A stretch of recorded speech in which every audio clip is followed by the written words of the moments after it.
dizendo e vocês repetem essa oração comigo, tá certo? Digam comigo assim: Santo e Divino Espírito, destrua em mim toda frieza espiritual, toda indiferença, toda dúvida, todo medo. Enche-me plenamente de tua luz, de tua sabedoria, de tua paz, de teu gozo, de teu amor, de tua alegria. A ti, Divino Espírito, que és Deus e sempre nos acompanha. A ti seja a glória, o louvor, o poder e a adoração pelos séculos dos séculos.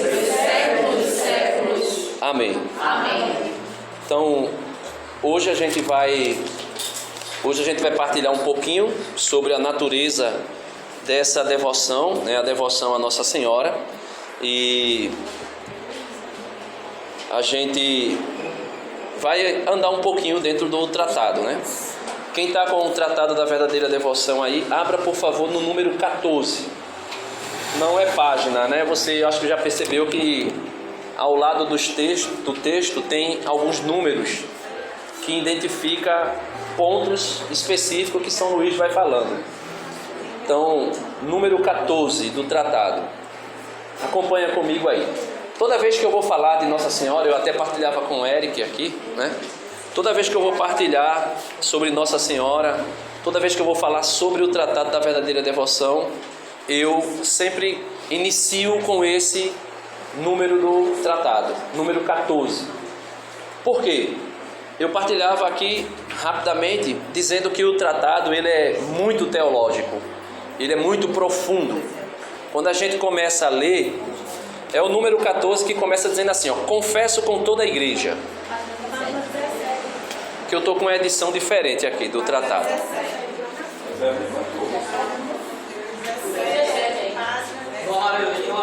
Ó, o amarelinho, página 17. O azulzinho pequeno, 27, né? Pronto. Então eu partilhava, ele é muito profundo o tratado, e quando a gente vai lendo, se a gente não tiver familiarizado com a teologia, com a doutrina católica, a gente pode até tomar alguns sustos, pensando que São Luís estaria divinizando Nossa Senhora, porque tem coisas que ele vai falar que a gente olha assim e fica surpreso. A gente precisa voltar para ler novamente. Então, abrindo o tratado, logo no número 14, falando sobre a necessidade da devoção à Santíssima Virgem Maria, ele vai dizer assim: confesso com toda a igreja que Maria é uma pura criatura saída das mãos do Altíssimo. Comparada, portanto, à majestade infinita, ela é menos que um átomo. É antes um nada, pois que só Ele é aquele que é. Êxodo 13, 14.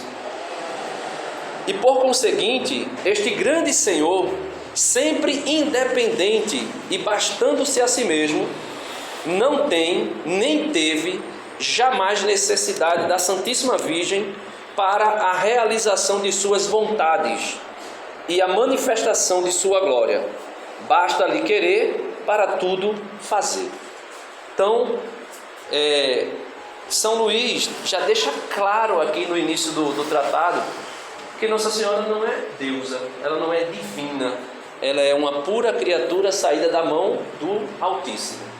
Ele chega a dizer que ela é como um átomo, mas isso, meus irmãos, comparado à majestade infinita, comparada ao Criador, comparada a Deus. Jesus vai dizer que aquele que se fizer menor neste mundo será o maior no reino dos céus.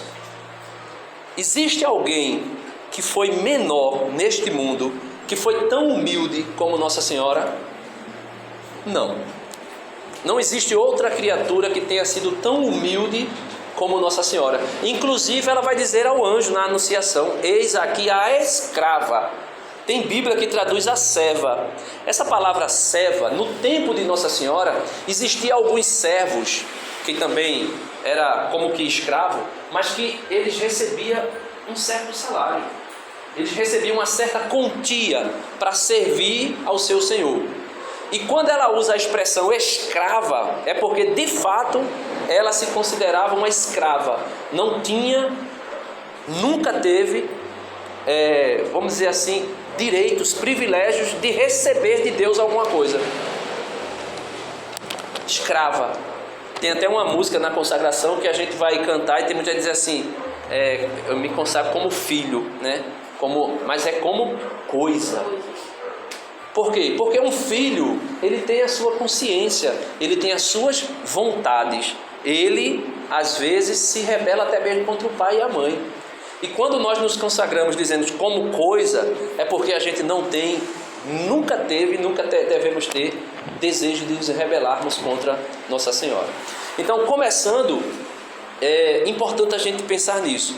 Ela é a menor, né? É uma mera criatura, mas isso comparada a Deus. Comparado a nós, ela é a maior de todas as criaturas. A igreja vai dizer que nem os anjos, nas suas pompas, né, na sua glória, tem glória maior do que as glórias que Maria tem. Não por ela mesma, mas pela graça abundante que foi derramada sobre ela. São Luís chega a dizer, logo no início do tratado, que Deus juntou todas as águas e chamou de mar. E juntou todas as graças e chamou de Maria. Porque todas as graças foram derramadas sobre ela. Não é? Então pegue comigo aí agora o capítulo 4.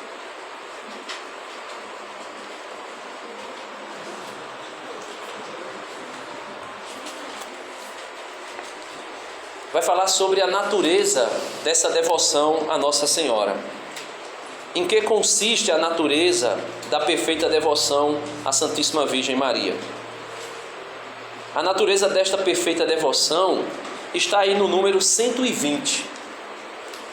Número 120. Você encontrou o número 14, aí fica mais fácil agora para você saber que quando eu falar de número, eu estou falando desse númerozinho que acompanha o texto. Número 120. Nessa página aí é quanto? 69. Página 69. Número 120, falando sobre a natureza da devoção à Santíssima Virgem Maria. Vai dizer assim: a mais perfeita devoção é aquela pela qual nos conformamos. Esse nos conformamos não é que a gente vai se conformar com alguma situação ruim. É que nós tomamos a forma. Nós nos configuramos, né? A mais perfeita devoção é aquela pela qual nos conformamos, unimos e consagramos mais perfeitamente a Jesus Cristo, pois toda a nossa perfeição consiste em sermos conformados, unidos e consagrados a Ele. Ora, pois que Maria é, de todas as criaturas, a mais conforme a Jesus Cristo, segue daí que, de todas as devoções, a que mais consagra e conforma uma alma a Nosso Senhor é a devoção à Santíssima Virgem Maria, sua Santa Mãe. E que quanto mais uma alma se consagra a Maria, mais consagrada estará a Jesus Cristo. Então perceba que Nossa Senhora é um caminho. Quando nós nos consagramos a ela, nós nos consagramos automaticamente a Jesus. Quanto mais nós nos aproximamos de Maria, nós seremos mais conformados, ou seja, tomaremos a forma do seu filho.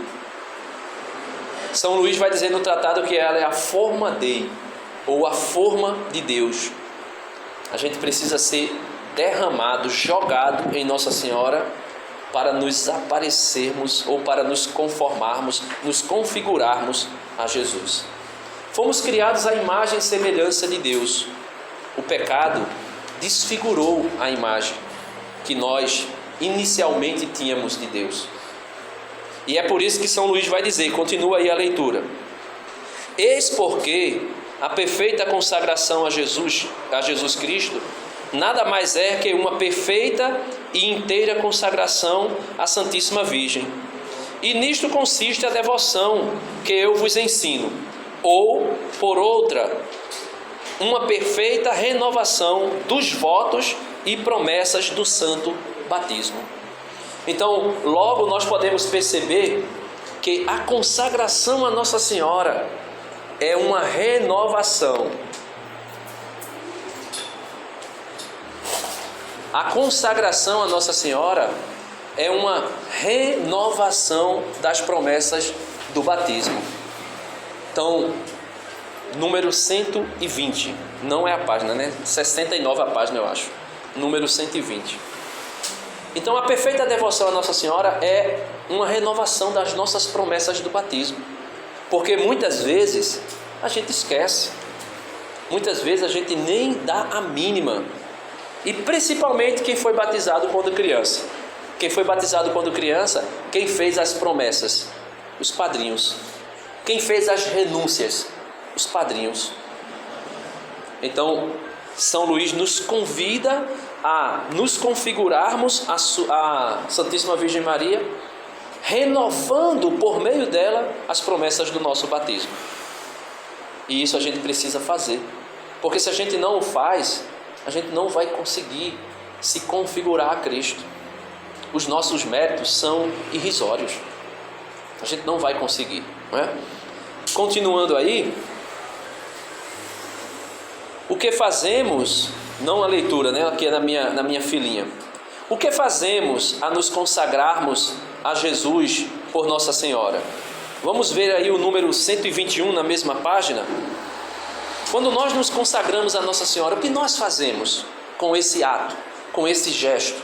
O que nós fazemos?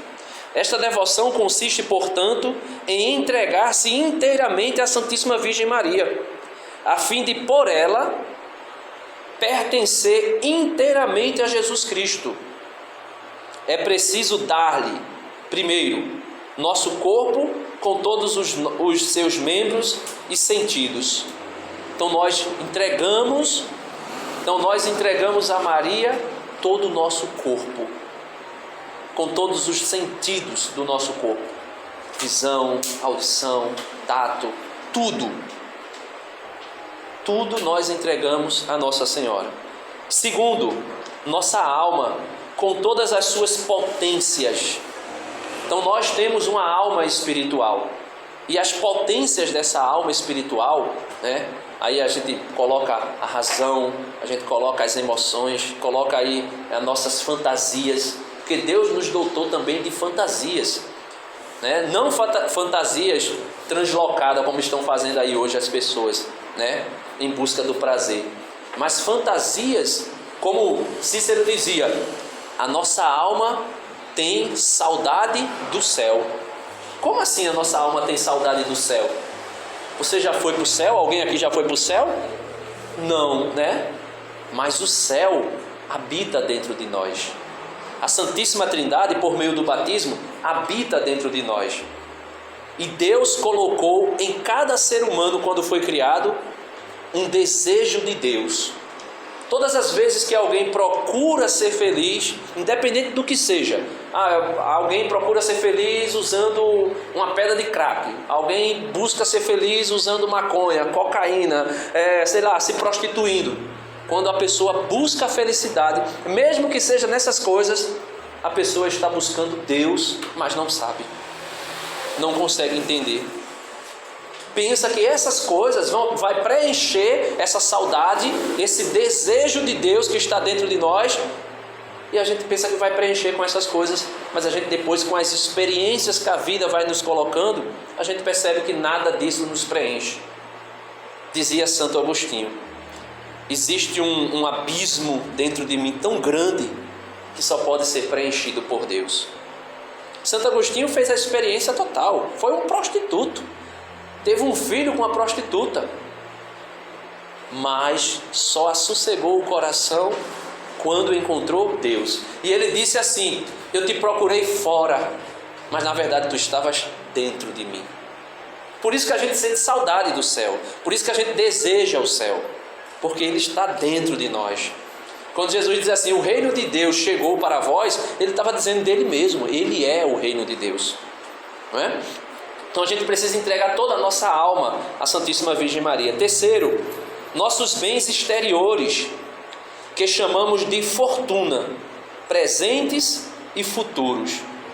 Ou seja, todos os nossos bens, riqueza, dinheiro, tudo que nós temos, a gente precisa entregar a Nossa Senhora, para que ela entregue a Jesus, não é? Quarto, nossos bens interiores e espirituais, que são nossos méritos, nossas virtudes e nossas boas obras, passadas, presentes e futuras. Então tudo isso a gente entrega a Nossa Senhora. Quando nós fazemos a consagração a Nossa Senhora, o que nós fazemos? Entregamos tudo a ela. Às vezes a gente tem um pensamento protestantizado de dizer assim, se eu entregar tudo a Maria, o que é que vai ficar para entregar a Jesus? E a gente pode pensar, nada. Nada vai ficar para entregar a Jesus. Tem um amigo que é católico, mas um católico que está um pouco translocado. Ele disse que não canta a consagração a Nossa Senhora, porque ele disse que consagra tudo a ela e vai dar o que a Jesus?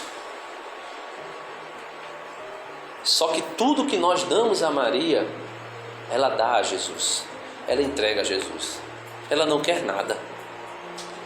Bodas de Caná, o que foi que ela disse? Fazei tudo o que ele vos disser. Ela não quer nada, ela não quer mérito. Ela poderia dizer assim, olha, eu falei com ele lá, já está tudo certo, ele vai fazer o milagre, pode ir lá, confie, porque eu falei com ele, afinal eu sou mãe dele. Mas ela não, ela simplesmente disse, olha, façam o que ele disser. Se ele dissesse que era para fazer, faria. Se ele dissesse não vou fazer nada, não vai fazer nada. E por que ela ensina a fazer tudo o que ele quiser? Porque ela disse, ela fez, faça-se em mim segundo a tua palavra. Eis aqui a escrava do Senhor. Não é? Continuando,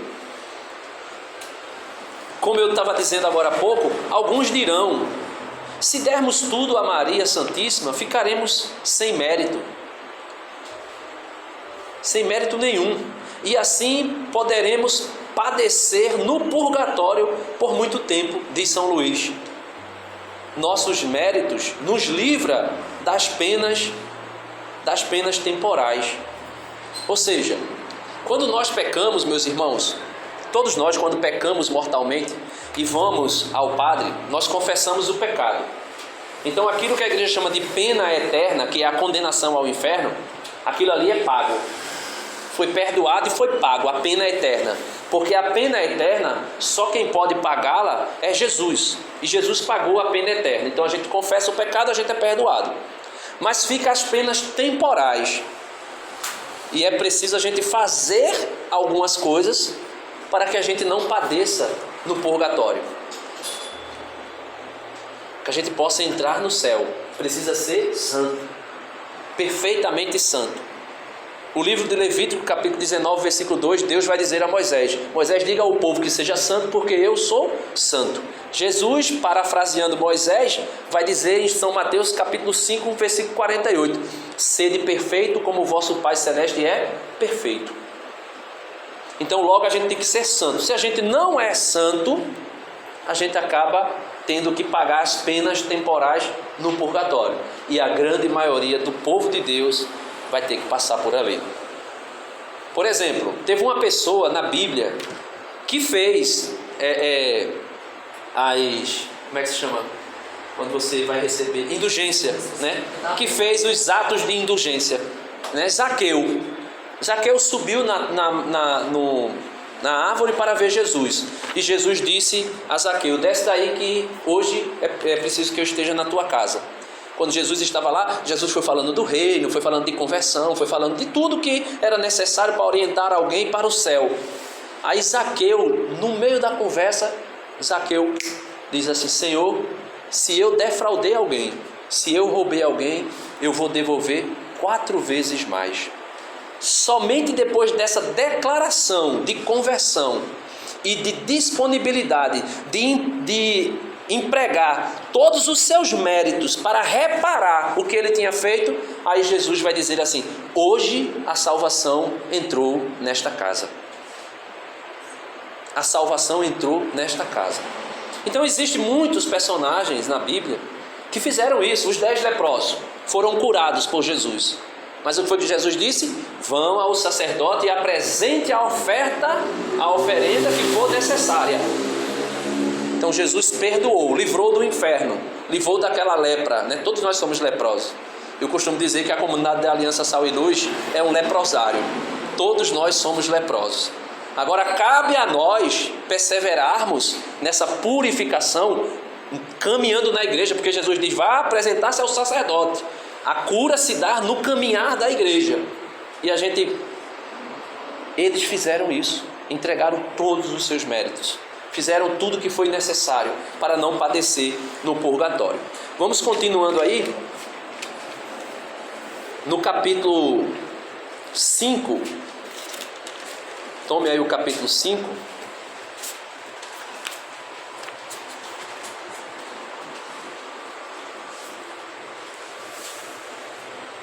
Motivos que nos recomendam esta devoção. Esta devoção nos põe inteiramente a serviço de Deus. Aí ele vai nos recomendar 8 passos. São 8, vamos dizer assim, que motivos que a própria devoção nos recomenda.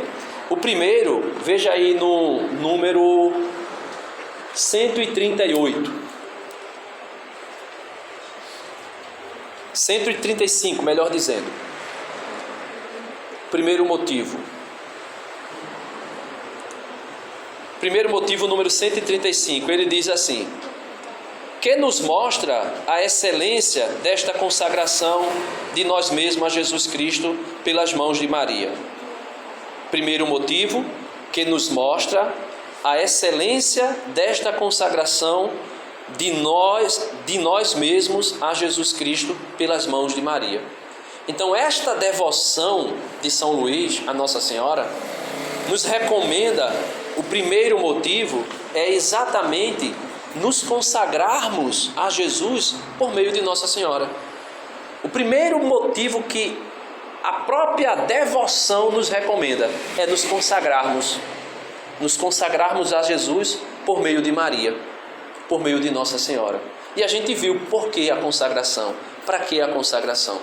Para nos configurarmos a Ele, para sermos semelhantes a Ele, sendo semelhante a Nossa Senhora. Segundo motivo, nos submetemos a Maria, a exemplo de Jesus Cristo, nosso Salvador. Veja aí agora o número 130, deixa eu só me encontrar aqui, 139. O segundo motivo, que nos mostra que é justo e vantajoso aos cristãos consagrar-se por esta prática inteiramente à Santíssima Virgem, a fim de pertencer mais perfeitamente a Jesus Cristo. Então a devoção a Nossa Senhora, segundo São Luís Maria Grignon de Montfort, no segundo motivo que esta devoção nos apresenta é exatamente consagrarmos para sermos mais parecidos, mais configurados, mais perfeitos a Jesus, como Jesus é. Que nos mostra que é justo e vantajoso. É justo e vantajoso. Quem não quer ter uma advogada como Maria? Tem até um hino, né, da Cola de Deus que vai dizer, né? Não sabeis que eu sou da Imaculada? Não sabeis que eu tenho uma advogada? Ela é a nossa advogada. O mais importante dessa consagração é sabermos que nós temos como intercessora, uma mulher, criatura como nós, que o diabo não pôde tocar. O diabo não tocou em Maria. O diabo não conseguiu alcançar Maria. Ele até tentou, mas não conseguiu. E o Senhor Jesus vai dizer que existe uma inimizade entre ela e o diabo, entre Satanás e Maria. E essa inimizade, que a Bíblia chega a chamar de ódio, não foi Maria que colocou, não foi o diabo que colocou, foi o próprio Deus que colocou essa inimizade entre o diabo e a Virgem Maria. Gênesis capítulo 3, versículo 15. Diz o Senhor ao diabo, ele vai dizer assim, deixa eu só lembrar como está no texto, ele vai dizer assim: porém inimizade entre ti e a mulher, entre a tua descendência e a dela. Entre a tua descendência e a dela. A descendência do diabo não é somente os demônios que decaíram com ele, como está no livro do Apocalipse 12. Houve uma grande batalha no céu, e Miguel e os seus anjos guerrearam contra Satanás e os seus demônios, e Satanás foi expulso do céu e desceu para a terra cheio de furor e grande ira, sabendo que pouco tempo lhe resta, e trouxe com ele uma terça parte dos anjos. Não é somente esses que são filhos de Satanás. João capítulo 8, versículo 44, Jesus diz que ele é o pai da mentira, e todo aquele que mente é filho do diabo. Todo aquele que vive na mentira, no engano, no erro. E não é somente a mentira de mentir para o outro, mas é viver exatamente na mentira que o mundo apresenta atualmente. O mundo vai dizer que família não é mais a que Deus quis. O mundo vai dizer que a mulher é dona do corpo e pode fazer o que ela quer. O mundo vai dizer que os filhos não são obrigados a obedecer o pai, a mãe, porque eles são independentes. O mundo vai dizer que a criança não é, se nascer menino não é mais menino, se nascer menina não é mais menina, ele vai ser o que ela quiser, o que ela achar que deve ser, aquilo que ela identificar. Se identificar, ou seja, a identidade. E aí a gente vê, essa sigla aí que está quase não acabando mais.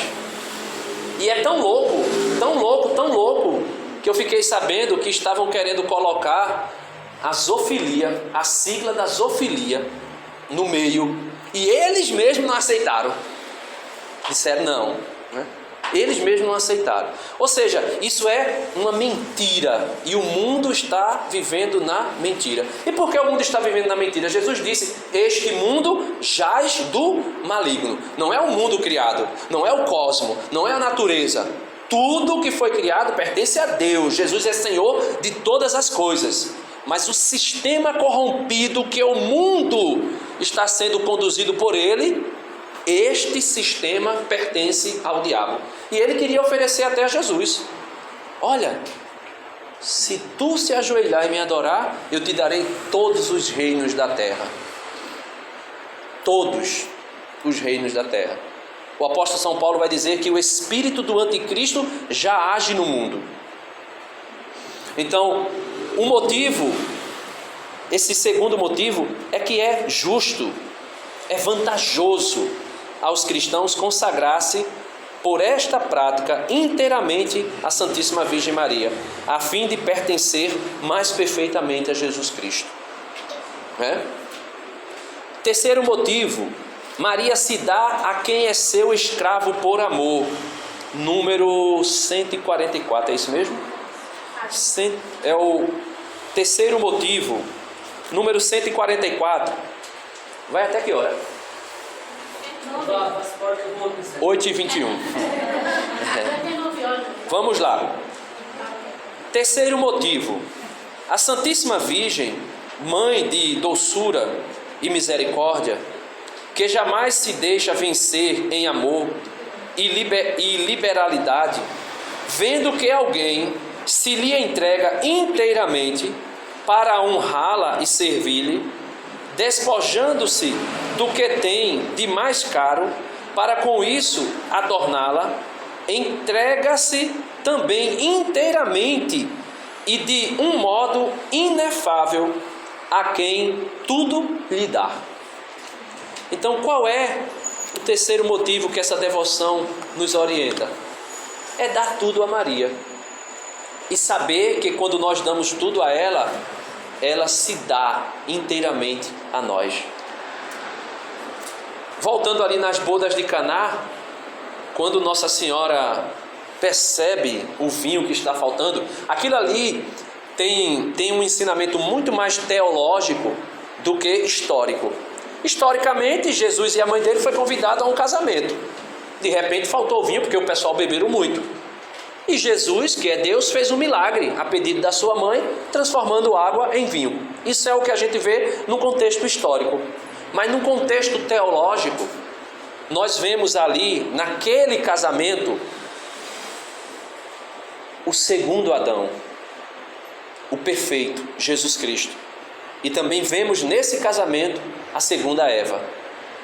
Não sei se vocês já perceberam, mas a Bíblia começa com um casamento de Adão e Eva e termina no Apocalipse com um casamento entre Cristo e a igreja. Tanto é que lá no finalzinho do Apocalipse, capítulo 22, vai dizer assim: o Espírito e a esposa dizem, vem.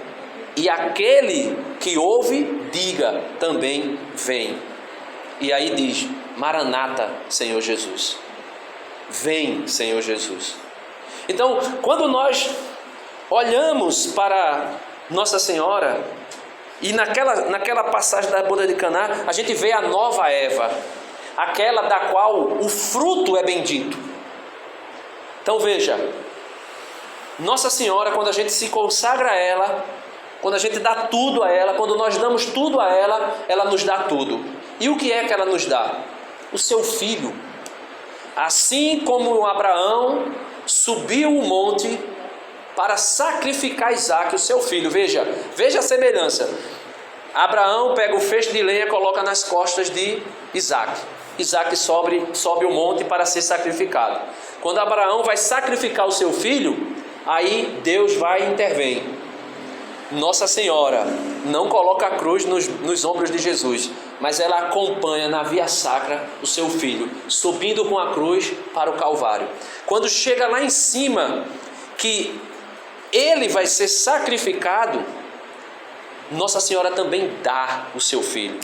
Não sei se vocês assistiram aquele filme A Paixão de Cristo, de Mel Gibson.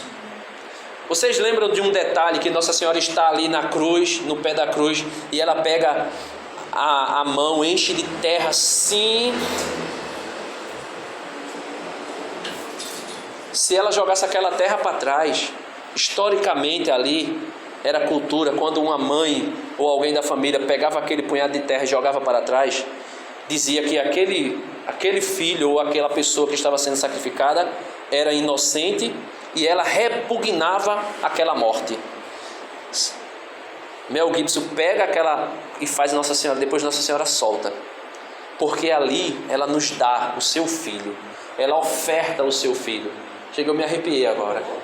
Ela oferta Jesus para todo aquele que se dá inteiramente a ela. Quando nós nos damos a Nossa Senhora, ela nos dá o que ela tem de mais precioso. Aquilo que Isabel disse: de onde me vem a honra que a mãe do meu Senhor me venha visitar? Quando eu ouvi a saudação que saiu dos teus lábios, a minha criança estremeceu de alegria no meu ventre. Ela dá o Espírito Santo. E diz assim: Isabel ficou cheia do Espírito Santo e proclamou: bendita és tu entre as mulheres, e bendito é o fruto do teu ventre. Então nós podemos dizer que Nossa Senhora nos dá o fruto da vida. O livro do Apocalipse diz que ao vencedor eu darei o fruto da árvore da vida. Nossa Senhora é a árvore da vida do novo jardim de Deus. E quando nós nos damos a ela, ela nos dá o fruto dela, o fruto bendito do seu ventre, nosso Senhor Jesus Cristo. Então, esse é o quarto, ou melhor, terceiro motivo, é saber que quando nós nos damos a ela, ela nos dá o seu filho, ela nos dá tudo, Vamos aí para o quarto motivo.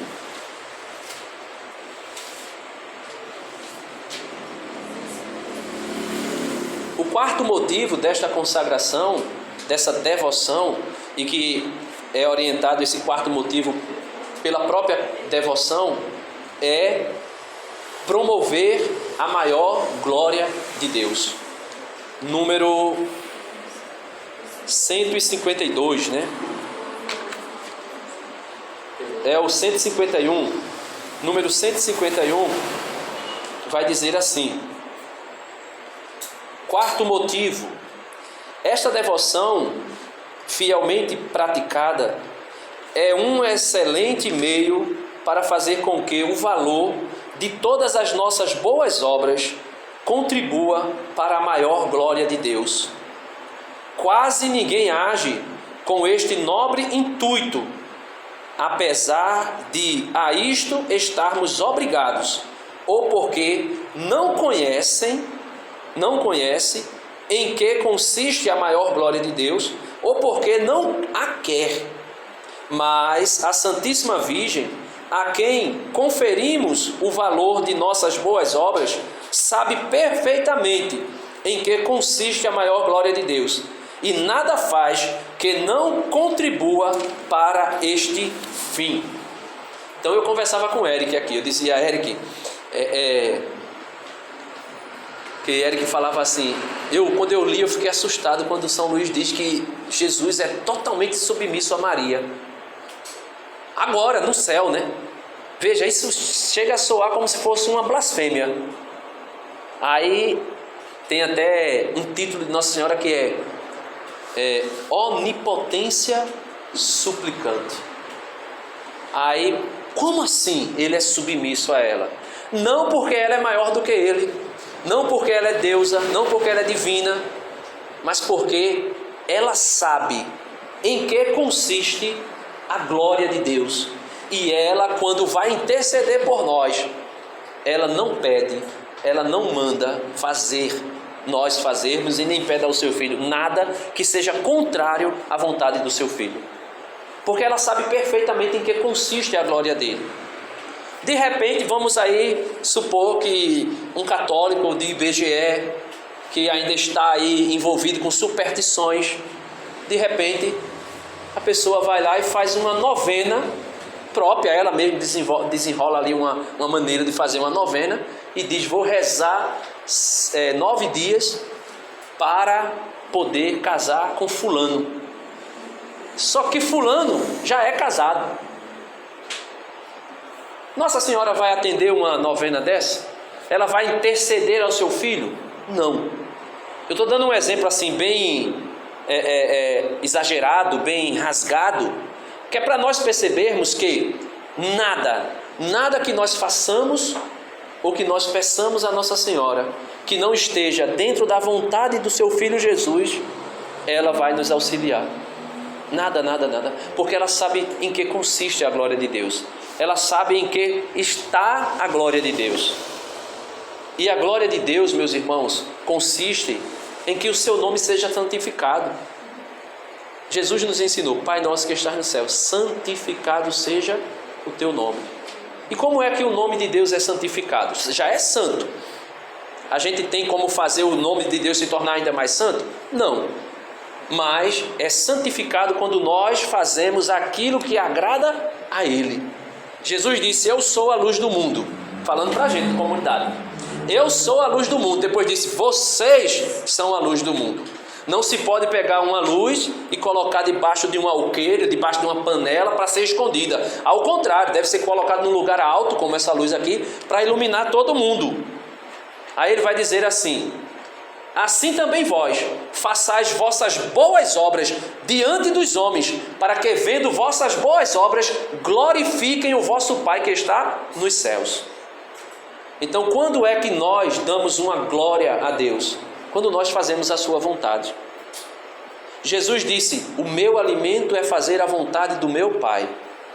Carta aos Hebreus, Pai, me desse um corpo para fazer a tua vontade. No alto da cruz, quando ele conclui toda a vontade de Deus, ele diz, Pai, em tuas mãos eu entrego o meu espírito. Está tudo consumado.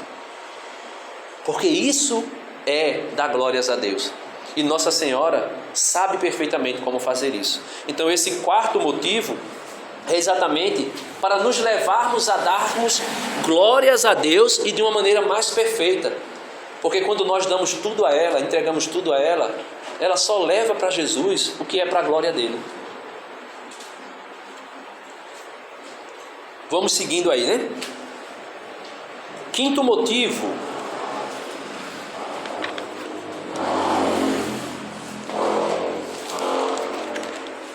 É o número 152. Eu ia ajeitando a filinha aqui porque está voando.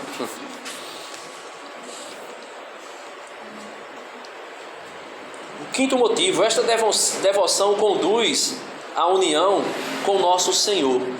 Então, nesse quinto motivo, ele vai dizer o seguinte, número 152. Esta devoção é um caminho fácil, curto, perfeito e seguro para chegar à união com nosso Senhor.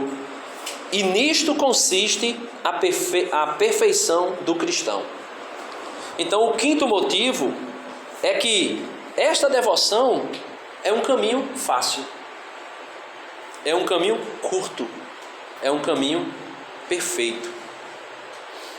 São 3 aspectos que ele coloca no quinto motivo. Número 152, um pouco abaixo, ele vai dizer assim: é um caminho fácil. Por que é um caminho fácil?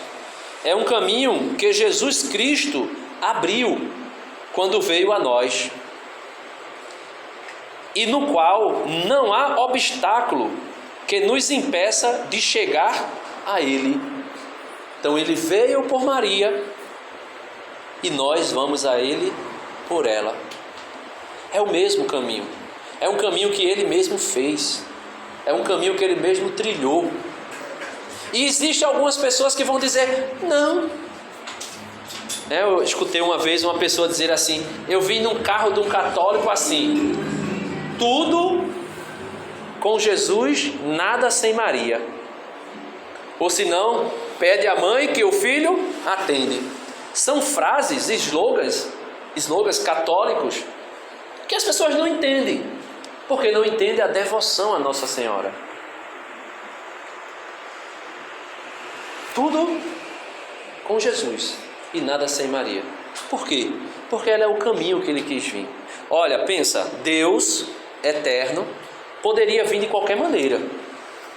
Jesus poderia vir esse ao mundo. Jesus poderia aparecer com 30 anos de idade, 30 anos, aparecer adulto como um peregrino e de repente manifestar a sua glória e a sua messianidade, e ele ser reconhecido como Messias, como Melquisedeque. A Bíblia diz que ele é sacerdote segundo Melquisedeque, sem genealogia, sem princípio e sem fim. Claro que Melquisedeque teve mãe e pai, teve princípio e teve fim, mas o autor sagrado diz que ele não teve princípio nem fim porque ele apareceu assim do nada. Quando pensou que não, Melquisedeque já era rei de Salém. Ele diz: Jesus é como Melquisedeque, sem princípio e sem fim. Apocalipse diz: eu sou o alfa e o ômega, eis que eu faço nova todas as coisas, porque eu sou o alfa e o ômega, o começo e o fim de tudo. Então ele poderia aparecer de qualquer maneira. Eu vou dizer algo aqui que pode soar como uma blasfêmia, mas se Deus quisesse, Ele assim faria. Mesmo que José, veja, isso aqui ninguém receba isso como é só um exemplo. Mesmo que José fosse um adúltero e Nossa Senhora fosse uma prostituta, veja, se os dois tivessem tido uma relação sexual fora do casamento e dessa relação nascesse o Messias, assim mesmo ele continuaria sendo santo, porque ele é Deus, ele habita em luz inacessível. Nada, o pecado, nem sombra nenhuma de pecado pode tocar. Mas só que ele não quis vir ao mundo de qualquer maneira. Quando você escutar alguém dizendo Maria é uma mulher qualquer, não, Maria não é uma mulher qualquer. Maria não é uma prostituta. Maria não é uma mulher comum. Maria foi eleita antes mesmo que o mundo fosse criado, e foi predestinada para ser a mãe do Redentor, a mãe do Salvador. Então Jesus poderia ter vindo ao mundo de qualquer maneira, até nesse exemplo absurdo que eu falei, mas ele não quis. Ele quis vir por Maria. Por quê? Jó capítulo 4, anote aí, Jó capítulo 4, capítulo 14, versículo 4, Deus vai dizer assim: alguém fará o puro sair do impuro? E ele mesmo responde: ninguém. Nem Deus faria isso. Porque Jó 14, 4. Alguém fará o puro, Jesus Cristo, sair do impuro? Maria? Ninguém faria isso. Então logo Maria não tem como ser impura. Não tem como o pecado ter alcançado ela. Não tem como o pecado ter se aproximado de Maria. Ele vai dizer que ninguém fará isso. Por quê? Porque isso é contrário à vontade de Deus. Deus quis que o seu filho, nascido de mulher, Gálatas 4:4, na plenitude dos tempos, Deus enviou o seu filho nascido de uma mulher. Ele quis que essa mulher fosse santíssima. Jesus diz: pode uma árvore boa dar fruto ruim? Ou pode uma árvore ruim dar fruto bom? Então Nossa Senhora jamais poderia ser pecadora para dar o fruto da vida a nós. Jamais poderia. Não tinha como, é impossível. São Tiago vai dizer assim: de uma fonte pode sair água doce e água salobra ao mesmo tempo. Então de Maria poderia nascer o Santíssimo, sendo ela pecadora? Não tinha como, minha gente. Aí alguém vai dizer assim: olha, na carta de São Paulo aos Romanos diz assim: todos pecaram, todos os filhos de Adão pecaram, e ninguém está fora, e todos estão fora da glória de Deus. Aí eles vão dizer assim: pronto, ali Maria está inclusa. Só que se você pegar Romanos 3:3, vai dizer assim: a nossa infidelidade não anula a fidelidade de Deus. Então, mesmo Adão e Eva pecando, dentre os filhos de Adão, uma teria que ser preparada para que dela nascesse o Filho de Deus, que é santíssimo. Então não tem como. Quando você escutar alguém dizendo: ah, Maria é uma mulher qualquer, se a parte dessa pessoa é filho da serpente. É filho da serpente. Todo aquele que se levanta contra Maria é filho da serpente. Apocalipse 12, a partir do versículo 12, se eu não estou enganado, vai dizer lá que o dragão, quando soube que a mulher estava prestes a dar à luz, ele ficou à espreita para devorar o filho dela logo que ele nascesse. Aí diz assim: mas o filho foi arrebatado para o céu. A mulher fugiu para o deserto. Deus deu a ela asas como de águia.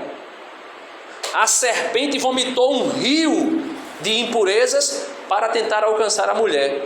E não alcançando a mulher, aí diz assim: ele resolveu fazer guerra contra os seus descendentes, contra os filhos da mulher. É por isso que o mundo odeia Nossa Senhora. É por isso que o mundo odeia quem tem devoção a Nossa Senhora. E nós precisamos ficar atentos com isso, porque senão do contrário a gente vai entrando na onda, não é? Vamos aí para o sexto motivo.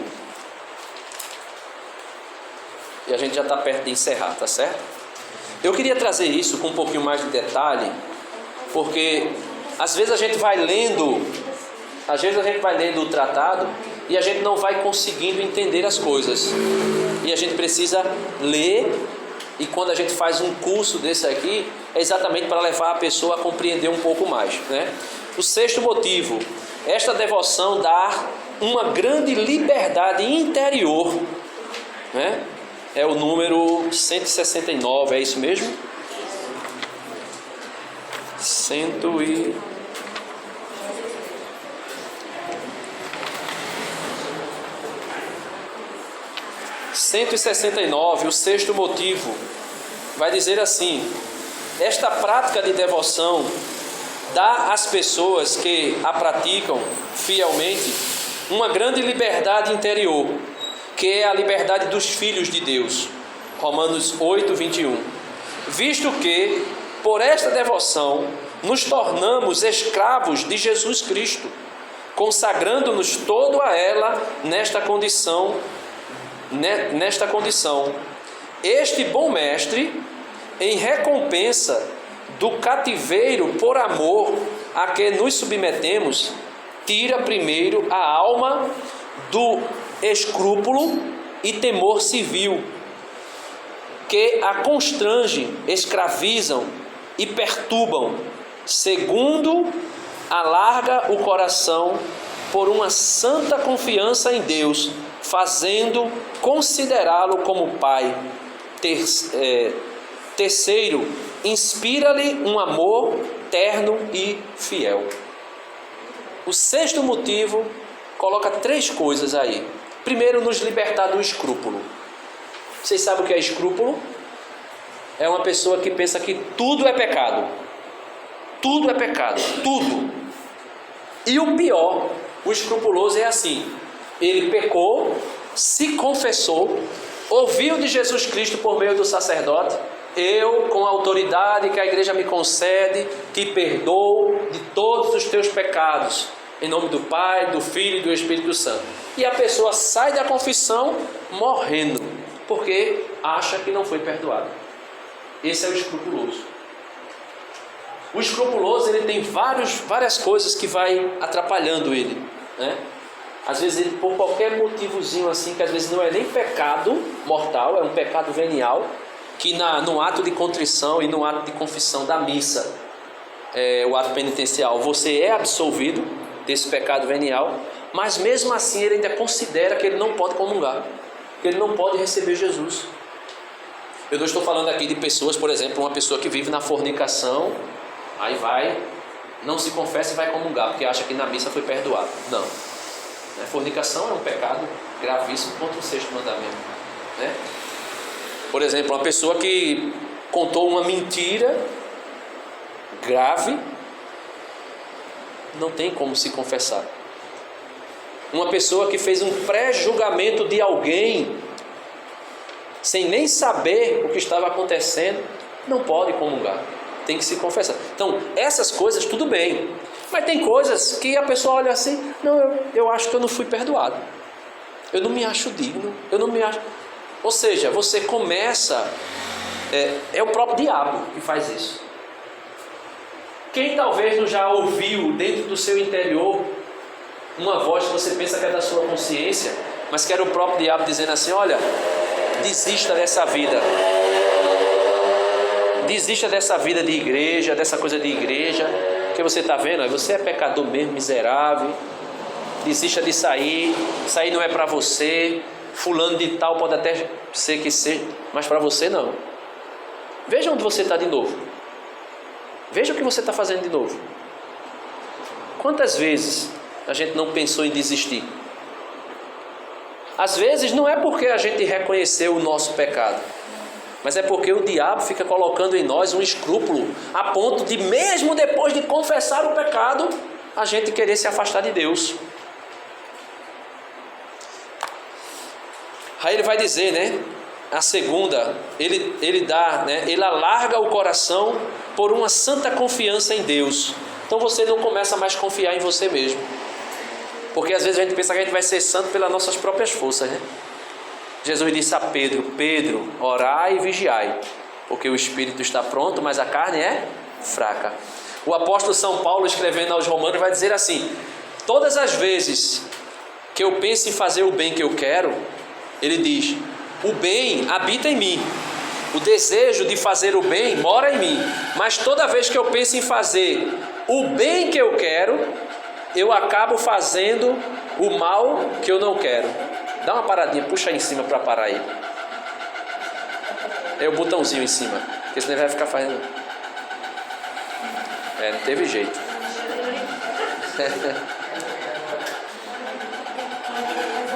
É óleo.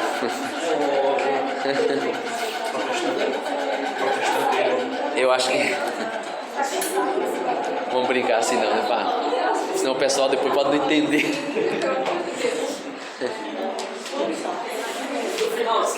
No finalzinho, né?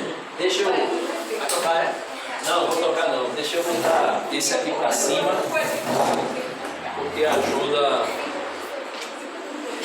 a ventilar lá para trás. Não sei se vai atrapalhar aqui, né? Então São Paulo diz assim: Todas as vezes que eu penso em fazer o bem que eu quero, eu me dei conta que eu já fiz o mal que eu não quero. Aí, às vezes a gente começa a querer confiar em nós mesmos. Eu vou fazer porque eu sou bom, porque eu leio, porque eu tenho conhecimento, porque eu sou entendido, porque eu sou isso, porque eu sou aquilo outro. Quando na verdade nós não temos capacidades interiores para fazer o bem. Dentro de nós habita uma coisa chamada concupiscência. Concupiscência. Quando a gente é batizado, a gente é perdoado, né? O pecado original, ele é apagado. Porém, fica uma coisa chamada concupiscência, que é uma inclinação ao mal. Você percebe que a gente só fica buscando o que não agrada a Deus? É mais fácil buscar o que não agrada a Deus do que o que agrada. É essa concupiscência. E São João vai dizer que existe uma concupiscência do olho, né? Uma concupiscência do olhar e uma concupiscência da carne. E existe ainda uma soberba da vida. Então a gente só busca as coisas que não é de Deus. E na terceira, aí a gente adquire uma confiança não meritória nossa, mas porque Nossa Senhora tem essa confiança, Jesus nos dá essa confiança, Deus nos dá essa confiança e nós confiamos em Deus, confiamos plenamente em Deus, a ponto de dizermos como Pedro disse: Senhor, a quem nós iremos? Somente Tu tens palavras de vida eterna. A quem nós iremos? Só o Senhor que tem a vida. Não tem para onde correr. E essa confiança a gente adquire nos consagrando a Nossa Senhora, né? Buscando a devoção e viver essa devoção.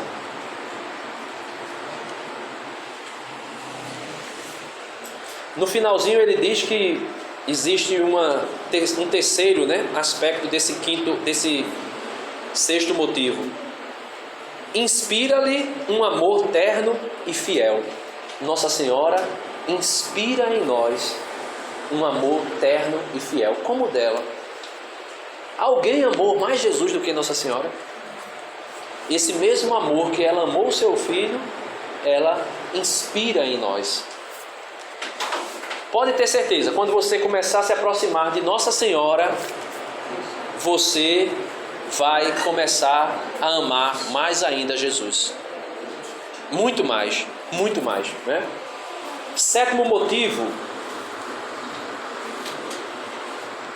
O que pode ainda nos levar a abraçar esta devoção são os grandes bens que por ela receberá nosso próximo.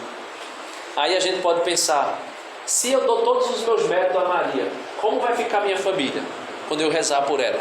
Se os méritos das minhas boas ações é todo de Maria, como vai ficar as pessoas que me pedem a oração? Essas pessoas vão ganhar graças? Como? Se tudo eu dei a Maria. São Luís vai dizer que ela recebe tudo de nós e ela é a tesoureira das graças. Nossa Senhora das Graças tem algumas luzes que estão acesas, ela vai dizer que já são graças que foram dadas a quem pediu, e tem algumas que está ofuscada, apagada, que são graças que ela quer dar, mas as pessoas não pediram. Graças que nosso Senhor quer derramar por meio dela, mas que as pessoas não pediram. Então, ela dá as graças que nossos familiares precisam. Quando eu fui tirar a minha habilitação, por incrível que pareça, a primeira vez, veja, eu fui tão confiante. Eu fiz 9 vezes a garagem, 9 vezes a baliza. Eu fui tão confiante, mas tão confiante, que quando eu cheguei lá eu nem rezei. Aí eu disse: é sopinha.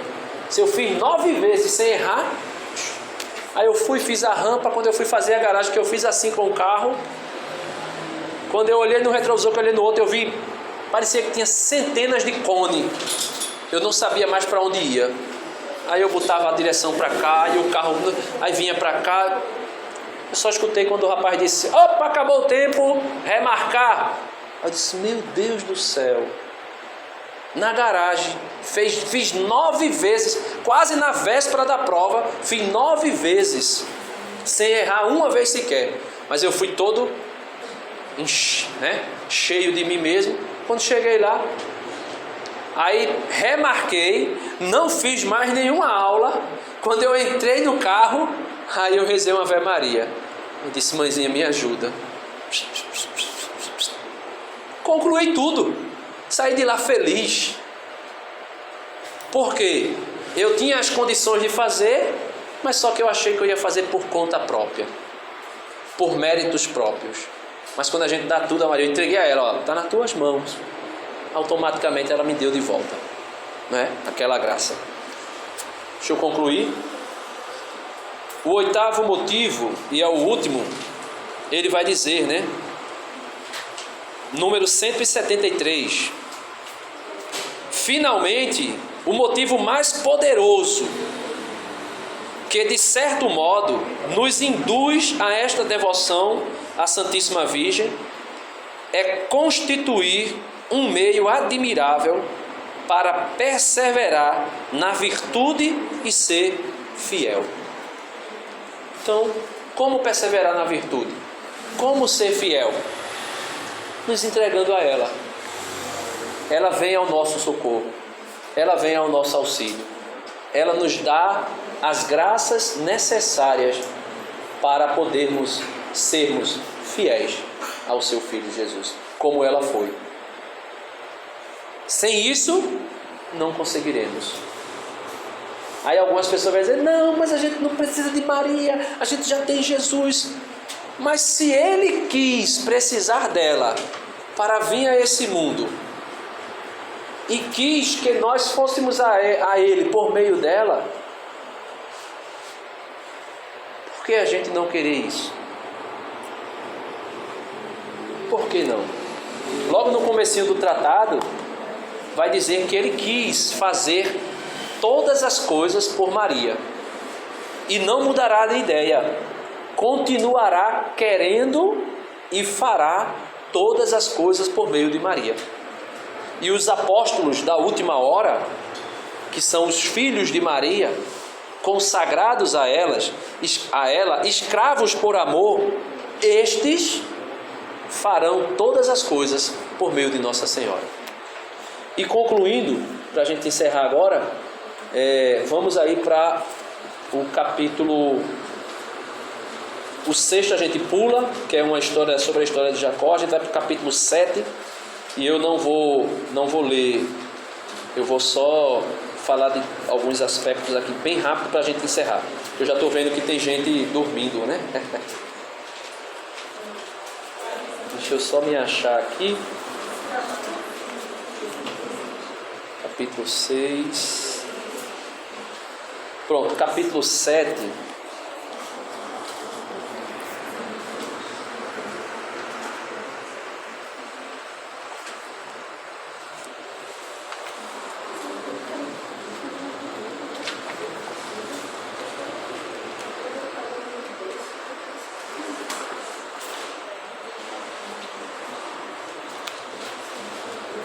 Pronto, capítulo 7.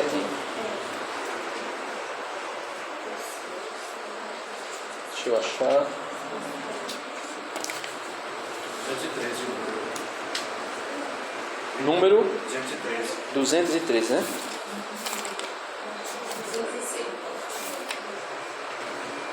213. Efeitos maravilhosos que esta devoção produz numa alma que lhe é fiel. Deixa eu só achar aqui. Artigo 1. Os efeitos são, só aí, ó, tem artigo 1, conhecimento e desprezo de si mesmo. Nós começamos a nos conhecer e desprezamos nós mesmos. Como assim, Denis, se desprezar a si mesmo? Aquilo que eu disse agora, do exemplo da carteira de habilitação que eu fui tirar. Confiei em mim mesmo. Então eu começo a desprezar a minha autoconfiança. Aquilo que eu penso, eu vou fazer, eu faço e acontece. Um conhecimento de si mesmo. Jesus disse: sem mim nada podeis fazer. Aí eu percebo que quando eu me conheço, eu sei que eu sou fraco. sou pecador, sou miserável. Então eu desprezo o meu egoísmo, o meu ego, né? Padre Léo dizia que existe um ídolo chamado ego, e tem muitos que são aqueles que têm a egolatria, ou seja, que adoram o seu próprio ego. Então eu desprezo a mim mesmo e confio em Deus, né? Segundo motivo, participação da fé de Maria. Eu começo a participar da fé de Maria, do jeito que ela crê perfeitamente. Faça-se em mim. Como se fará isso? O anjo disse: a sombra do Altíssimo te cobrirá. Ela entendeu ali tudo? Não, ela só ficou sabendo como iria ser feito. Vai ser dessa maneira, mas ela entendeu tudo? Não, mistério. Então, ela, mesmo assim, faça-se em mim segundo a tua vontade. Então eu tenho a fé, começo a ter a fé de Maria. Graça do puro amor. Eu começo a receber a graça de um amor puro para Deus e para com as pessoas. Artigo 4º. Grande confiança em Deus e em Maria. Eu passo a confiar mais em Deus e mais em Maria. Comunicação da alma e do espírito de Maria. Então Deus começa, por meio dessa devoção, a comunicar à minha alma o espírito de Maria. Ou seja, a docilidade, o amor, né? Tudo que é dela, ele começa a me dar, né? Transformação, artigo 6º, né? Transformação das almas em Maria, a imagem de Jesus Cristo. Essa devoção começa a nos transformar, né, em Jesus Cristo, por meio de Nossa Senhora. Artigo 7º, a maior glória de Jesus. Essa devoção nos faz querer a maior glória de Jesus. E aqui a gente conclui essa formação de hoje. 1 minuto para as 9, né? Eu acho que eu acabei no tempo. Dá para a gente ficar por aqui. Então, meus irmãos, minhas irmãs, essas formações, elas são ainda limitadas. Elas não são suficientes para você sair daqui expert em devoção a Nossa Senhora. Mas, pelo menos, abre a sua mente para desejar conhecer mais, se doar mais, como escravo mesmo. São Paulo vai dizer aos Coríntios assim: a gente vai cantar a mesma música. Quando eu pensei em cantar, ele cantou: ó minha alma, né? Retorna a tua paz, né? O regaço acolhedor, né? São Paulo vai dizer assim aos Coríntios: olha, quando alguém conhece a Cristo, se ele é escravo, ele se torna livre. E se ele é livre, ele se torna escravo. Veja, porque na época de São Paulo, essa questão do escravo, na época de São Luís Maria Grignon de Montfort, essa questão de escravo era muito forte, porque existia ainda a escravidão, né? E todo mundo sabia o que significava essa palavra. Então São Paulo diz assim: todo aquele que encontra Cristo, se era escravo, se torna livre, mesmo que ainda continue sendo escravo de alguém. Se era livre, torna-se escravo dele, de nosso Senhor. Então hoje o Senhor quer que cada um de nós nos reconheçamos escravos um dia de Satanás, resgatado por ele, por isso livres, somos livres, e agora livres voluntariamente, por meio de Nossa Senhora, nos tornamos escravos por amor. Voluntariamente, escravos por amor. Fique de pé. Se você era escravo, Jesus te fez livre. E agora livre, voluntariamente, deseje, queira, faça-se escravo de Cristo e escravo de Nossa Senhora por amor.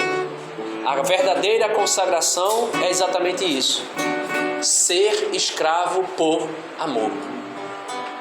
Se o escravo já fazia tudo o que o seu senhor queria, imagine um escravo que é escravo voluntariamente, que é escravo por amor. Coloca a mão no seu coração e com essa canção, vai dizendo isso a Nossa Senhora e também a Jesus. Peça que a sua alma, diga para você mesmo, a sua alma que estava na escravidão, para que ela volte à paz.